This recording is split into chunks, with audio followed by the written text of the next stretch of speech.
virtual labs is already out there. It's not a pattern. It's not something we are inventing, but there is no one yet really starting it in the region, in Africa. And that was our vision in the beginning, to start from Africa and go global.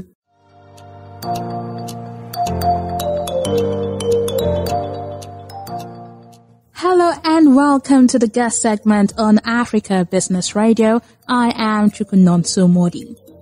At a time when many economies continue to struggle globally due to the effects of COVID-19, Jack Ma Foundation's philanthropic program, which is Africa's Business Heroes Prize competition, continues its commitment to inspire, train and support African entrepreneurs with a yearly grant of $1.5 million intended to boost entrepreneurship across Africa.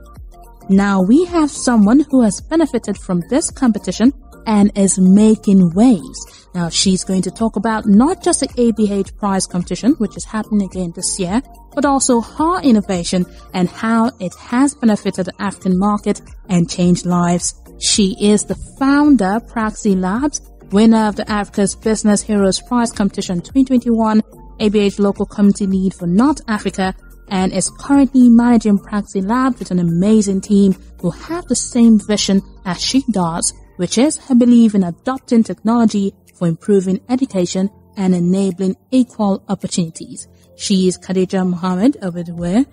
Welcome, Khadija. It's a pleasure to have you here. Thank you so much, Mordi, for having me. It's a pleasure for me to be here with you. All right. Now, briefly, tell us about you and your innovation, PraxiLabs. So usually I like to start any story with the why. This is what I learned. Like, when you want anyone to hear what you're saying, don't just tell them the what, start with the why, because it's really the need that's driving everything. So why we started PraxiLabs and what was behind it.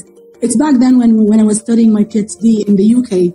So talking to a lot of students around me and professors really was always something that was always said in front of me, like, whether it's an emerging market, so going from Egypt to the UK, a completely advanced market, it was kind of the same words you hear, which is the labs are very, very important. So this is on one side, the labs are really critical and a core component for studying sciences. But on the other side, you also hear the words, oh, it's really difficult for me to enter the lab this week, or I only enter the lab once a week, or I cannot do the same experiment twice because they cannot let me do it, because it's a lot of consumables and it's a lot of waste and it's expensive. Or for instance, one of the professors was really, really frustrated and said he is removing experiments completely from the curriculum just because it's not safe for the students to try it. It has cancerous substances, it has ultraviolet radiation, etc. So a lot of these challenges with traditional labs have made us start thinking, with all the technology we have, there must be a solution to this problem. And that's why we started researching and found that virtual labs is already out there. It's not a pattern. It's not something we are inventing, but there is no one yet really starting it in the region, in Africa. And that was our vision in the beginning, to start from Africa and go global. So we founded PraxiLabs with the aim of helping students do their lab work, improve their practice on experiments like chemistry, physics, and biology, and without any concern with all the traditional lab challenges like the access, the safety, and the cost. So this is really about it. Amazing that you identified that gap and you worked and you're still working so hard to close it. Really amazing innovation you brought up, Khadija. Thank you. Okay, so you are the winner of the Jack Ma Foundation's charitable Pan-African initiative, which is called Africa's Business Heroes, and also the ABH Local Community Lead for North Africa. Please tell us more about this initiative. Yeah. First of all, it's an honor really for me to be the lead for ABH here in North Africa, and I believe I hope I can help as much as possible. I want more people to go from just being in the first or in the top 50 to the top 10 and then the winner. So basically, what is ABH? It's the biggest competition in Africa. It's founded by Jack Ma, and I believe he founded it in 2017 after his visit to Africa. He's seen himself a lot of talent, a lot of entrepreneurs and founders that just cannot do really good for their continent, not because they are not able to do it as their capabilities, but actually because they don't have the resources, they don't have the right support system, and that's why he decided he wanted to help as much as possible for those Africans to be able to impact their own continent, to start really re-emerging Africa. So each year, entrepreneurs from all the different 54 countries are applying for ABH, and then for example, in our year, 12,000 applications were received by ABH. And then you go through a lot of the different rounds to select the top 50, then 20, then 10, and finally the top 3. And the amazing prize money, of course, in addition to all the support and everything, but the prize money is given to the top 10 to share a total of $1.5 million. And we were very proud and honored to receive the top, to be the top winner and receive actually the biggest prize money. Amazing. Really, this ABH really takes a whole lot. There's so much encompassed in it. Now, this leads to my next question. What makes this ABH prize competition unique? There are other similar competitions like this, but then it has to have something that makes it stand out. What makes it different from others? I think I can talk a lot really about this, but I'll try to make it brief because I've joined a lot of competitions. I think who knows me and who's listening to me now.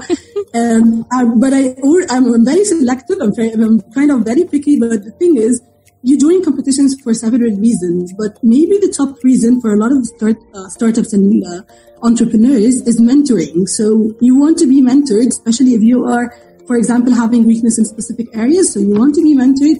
But another thing, you want a lot of exposure. So it gives you amazing exposure. But this is, again, I'm talking about generally any competition. But what is different about ABH? I would say not only the biggest, because definitely it's the biggest, at least in Africa. I know that maybe 1 or 2 only in the globe are doing just as big as ABH. But again, it's the biggest in Africa with all the prize money, as I said. But in addition to that, it's very, very unique experience. And I really remember it as if it happened yesterday, although it happened 6 months ago. Whenever I think about it, I just smile. It's like, it's giving you, so from the beginning, since the very first round, for example, of interviews, you feel that you are working with the experts in their industries. They are thinking about how to help you. So it's really all about support, all about how can you do an impact on Africa. So thinking about what now, taking Khadija as an example, what is her weakness and what is her strength? They start mentoring you according to your own specific needs, not just like a general session, which is sometimes done, but no, really, they connect you with top leads and the experts in the weakness points that you have. They try to enhance it, improve it. They tell you how to dream big. And then that's only mentoring. But as I told you, the exposure and awareness is huge. Like, till now, I don't know how many really articles and things have been written about PraxiLabs and about myself from ABH. It's been amazing exposure to the whole world. And finally, the organization, I can again talk about it and about the amazing people I've dealt with. I don't know if I can say names, but of course they all know I love them so much. The organization was so different. It's like you have them by your side. You can just talk to them. They are supporting you all the way. And what I knew from alumni as well is amazing that they continue your journey. So it's not like I graduated, for example, from somewhere and I left them. No. Till now, the alumni of 2019, for example, Omar, who I'm talking to him from Egypt, he tells me that they are still helping me. Whenever I want anything, I can just send to them and ask them for help. And they are trying to support as much as possible. So I hope I told you how much it is unique, really. You really did. This is now like, ABH is more like your family right now. It's not just about winning the innovation and, getting the prize money and starting something. It's about making family, making friends as well. That's great. Now, what sort of entrepreneurs is the ABH looking for exactly, to apply for this grant of $1.5 million? And what other benefits can these entrepreneurs expect apart from money? Okay, so basically what ABH is looking for, it can be said first about the entrepreneur himself, but it also can be said about the business. Okay. But I would tell more about the entrepreneur himself because I know that they put a lot of weight on the person, on the founders, not only the main person, of course, but the team.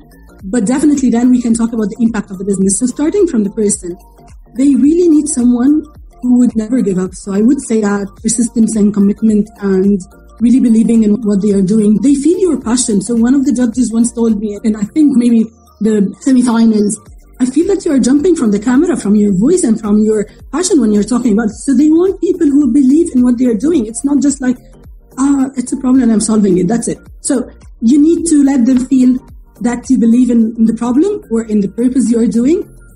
They want to feel that you can do it. You really have the capability and you have the team who are able to impact Africa, to drive a sustainable business. Of course, it does not have to like be millions of revenues, millions of dollars in revenues, for example, but at least you know your plan and you know that you can do it. You know that you are able to build a sustainable business. And of course, as I said, again, it's about the team. It's about their abilities, but also the leadership and how they can take it from like zero to being a hero, like Africa Business Heroes, really. So this is what they are trying to do with the heroes out there. And this was mainly about the founder, but quickly about the business, the most thing they are looking for is really impact. So it doesn't have to be. So for example, I'll tell you a quick thing. When I first applied, I was thinking and telling my co-founder, I guess I'm not going to win, only because one reason, because I was seeing the previous episodes, and it was usually a lot of heroes out there helping people in Africa with the poverty, with the diseases, with the like polluted water. So I felt like, and the lady, she was like doing a lot of things about the bank of blood. So transferring blood between the hospitals and the impacted people. So I felt that they are doing something very, very important. And I was like, we are working in education, but then actually I thought about it. No, because yes, they are saving others and they are trying to change our impact lives, but we are trying to give them those who are going to help them do that. So I was telling ABH that we are working in education, and that's why we believe we can change all the youth of Africa, that we can change their lives, because we are getting more people educated. Mm-hmm. And when they are educated, they can go ahead and do whatever they want. So they can go ahead and they can solve the poverty problem or anything else. So I felt that we are the first step, and then they can take it from there. So just believe in what you're doing. I like that you brought out, you spoke about your experience when you are applying for this. Now, that brings me to this. Can you share tips for a successful entry to this competition? It can't be easy because there's so many people that want that money, that want this opportunity, and so many people are working hard to it. So do you have tips, on how they can do it, ways in which they can go about it? And then when is the deadline to apply as well? Sure. So the deadline is really, really very soon. 5 days, I remember. So, and today actually we have a very important session. If anyone is listening to us and wants to be attending, it is at 4 p.m. Cairo time, or I think it's the same time for Africa. Mm-hmm. So it's 4 p.m. It's after 45 minutes from now. It's going to be like another call for people to tell them more about ABH and about all the advantages you will get. So, anyone who's really thinking of applying, just start. Either if you started already the application, or you're thinking, or you are midway in it, come to this session. You'll learn a lot about it, and also something they really need to know, that they can contact ABH team at any single time, like really any minute. You just send them an email or go to the website and ask for help. Mm-hmm. And definitely what they're also doing is connecting them through their leads. So for example, I'm here in Egypt. You can talk to me, connect on LinkedIn or anywhere, and we can just help you. We are trying to do workshops to help everyone apply. And the very straightforward way is you go through the website. There is an application that you need to fill. Of course, you need to fill every single question, even if it's not mandatory, but it's really important.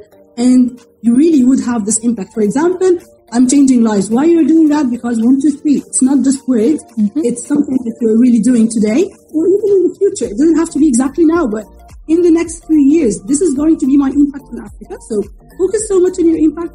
Focus on the second section. You would focus on the financials. It's usually really difficult for us entrepreneurs, especially if you don't have a financial background, to really know our numbers, but it's crucial, very important.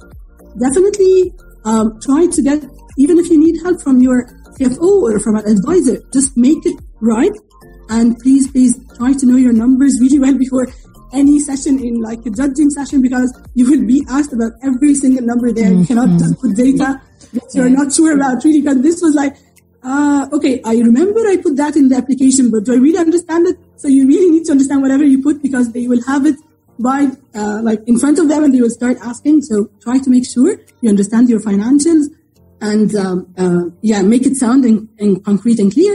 And the third part is the video. So they need videos from yourself, I remember in my application was also from the team, or maybe someone in the team, and from someone who can talk about you, like a reference. So make sure to select the reference, not to talk about you in a good way, but seriously, he needs or she needs to know you well and know your business well, because they can convince the judge or whoever is reading your application that you can really make it. So I chose someone who's my advisor. He only had 1 year with me, but actually he worked with me so closely. So he knew me, he knew my ambition, he knew my dreams, and also he knew PraxiLabs. So he was able to talk about us. And finally, my video was also trying to tell them why they should choose me, why me and not others. So try to think about the very important things about your business, about yourself, that will let them say, okay, we want them to go to the second round. And it's very competitive, but it's not impossible. So just do it and do your best efforts. Amazing tips that you have given to those listening. Thank you so much. Now, let's talk about PraxiLabs. How did you come up with the idea to create your startup? And what problem is it solving for Africa? Sure. So I'll try to be a bit brief, and that's good, because we answered kind of half of it when I was talking about myself in the beginning. Yes. So basically, knowing all the challenges about traditional labs, as I said, as you mentioned, cost, access, and safety. That was the main problem, and that was the main need that we've seen. And we directly started discussing it more, researching it more. We had an MVP, and that's when we really realized there is a need, there is a potential, customers are accepting and want to pay for it. So we started taking it even bigger. We had another version that's now compatible, with a lot of not compatible actually, but we cross-platform. So we started even changing the technology. We had a lot of feedback. So we worked on a lot of feedback throughout the years. And that's when we currently have what we believe is really a product market fit to go through a lot of continents. Like we were really, really happy to be working with not only MENA region. It's good to start from somewhere, but it's good to feel global. So talking to universities in Philippines and working with the US, working with top customers in the UK, it was amazing. And then now we are actually going through our very, very solid steps in Africa. We've worked on and now going to be starting this year on a contract or an agreement with the Ministry of Education in Liberia to open PraxiLabs for all the universities there, to make the best use of it and to really try to impact the students. So that was just the beginning, and we are aiming to go through every country in Africa to really do that, to try to open our platform to millions of students in Africa and have the impact that we believe we can have on them. Again, you need STEM graduates. STEM is the future. It's the driver for a better economic and social development. So we believe that we can just be very small, not the only solution, but a very small part of the solution to a lot of problems happening to our nation now.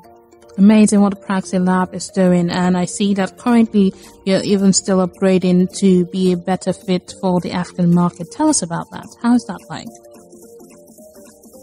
It's a bit tricky, I would say. But I'll tell you why it's a bit tricky, because you don't have to do something really different, but you need to understand them first. So one of the things we understood about Africa, and it was very, very obvious in the questions asked to us by the judges in the final round, it actually made us even think about it more.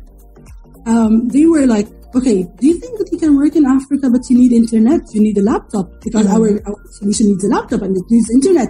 While there are a lot of problems, it's not in the internet actually, because the infrastructure is really changing and everything is changing, but still mobile application or mobiles are now the normal thing for students and for people in Africa, not the laptop and not the computer. Not everyone can afford that. And that's why our first reply and our first actually roadmap milestone, which is we are achieving now in this month exactly, is having a native mobile app, and we would be the first virtual lab provider to give this to students so that they don't have to have a laptop or anything, just a tablet or even a mobile phone.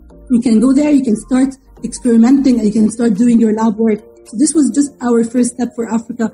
And the second step, which is, I believe also is very crucial, to enter the rural areas as well. If there is any place who does not have internet, we are also doing after the mobile app as well.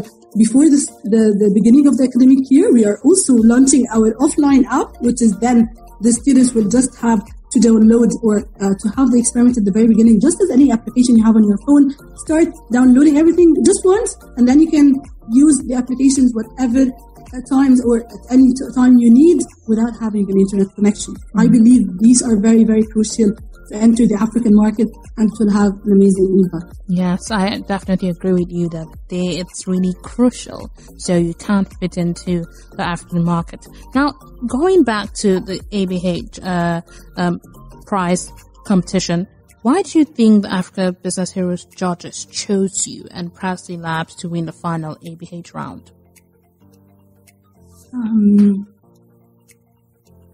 I don't want to look like overconfident, but I think I loved their words so much, really, because in the very first round, when they were like after saying who's the winner and everything, so the judges were talking, and one of the things that I remember it by heart. So they were saying, so we chose PraxiLabs because we felt Khadija and her leadership and her abilities to take PraxiLabs to the next level. So they were talking about me, but also talking about our amazing management team, because we are three co-founder ladies and a man. So we are 4 co-founders with an amazing team. We have more than 60% of amazing educated women. So they looked at all that. They felt we have a team who can do it. We have a team who can really believe in their dreams and capabilities to achieve and to win. That was one part, but the other part was exactly as I told you. They said PraxiLabs would have an impact, an amazing impact on education, and that's why we believe they need to win, because they will change the lives of lots of people out there when they get educated and when we have more STEM graduates, which is something we need. So that's I think their words, and I completely believe it. I believe it too, because I can feel the passion. So imagine how much you're pouring into PraxiLab, not just you, but your team as well, to ensure that it doesn't just start, but then last. Amazing job you're doing. Now, that leads me to this question. What gap is this initiative by the Jack Ma Foundation hoping to close, especially when it comes to entrepreneurship in Africa? Let me think about that a bit. So, because there are lots of gaps, of course, or lots of challenges we are having, but it's more about, as I told you, like seeing, because Jack Ma saw it himself, so seeing it from 2 different ways. He saw the talents, he saw what we can do, he wanted to shine a spotlight on what we are able to do. But on the other hand, he saw all the challenges as well, because he was there, he saw it firsthand, and he really believed that this needs a lot of support, a lot of a different ecosystem to help those entrepreneurs, like the challenges they had in China. So he said that, yes, people here are having a lot of challenges, but just give them the right resources, give them the support they need, give them not only the funding, but it's, as I told you, it's a lot of mentoring, it's a lot of exposure, it's shining a spotlight on them, and then see what they will do. So I believe that they are trying to fill the gap of economic development, social development, of lots of challenges that we have. But they wanted to start from the beginning. They did not want us to always depend on others. They wanted Africa to depend on the Africans. And that's why it needs to start from entrepreneurs and founders who can really change it. Yes, I like that you said they wanted the development to come from Africa. That's one thing that we really need, and I love that Jack Ma is tapping into it. Anyway, thank you so much, Khadija, for coming on the show. Like I said, I really loved your passion. I love what PraxiLabs is doing, and I believe and know that this is just the starting point. There's still more to come from PraxiLabs. Thank you so much, Mordi, for having me, and hope to be with you in another time. All right. That was Khadija Mohamed Elbedweihy, founder PraxiLabs. More coming your way. Don't go anywhere.